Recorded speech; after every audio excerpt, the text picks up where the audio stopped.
Yan, isang mapagpalang araw po sa inyong lahat mga idol. Muli po ulit tayo nagbabalik sa ating vlog. Kaya ito mga idol, nag-continue ako ngayon ng mga idol ng salang tiles. Sa salas naman ako mga idol. Bali na nakaraang video ko ay kwarto, ngayon isalas naman ang aking ngayong iba-vlog sa inyo mga idol. Ganito ako mag-tiles mga idol. Ito ang aking posisyon ng pagtatiles. Ganito siya. Hindi man gaanong dry na dry talaga. Yung medyo makunat-kunat na ang aking halo na ginagamit. Shout out nga pala mga idol sa ating mga followers dyan.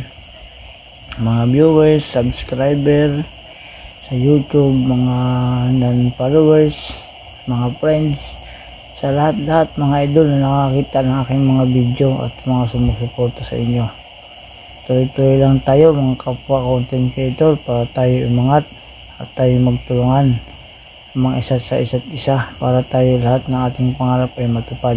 Pagaman hindi pa natin nararating ang ating tagumpay, pero darating at darating yan sa tulong ng ating Lord.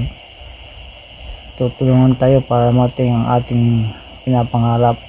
Kahit medyo matagal na tayo nagbablog. Hanggang dito na lang mga idol sa ating video. Maraming salamat. God bless sa inyo lahat. Mama, chup chup.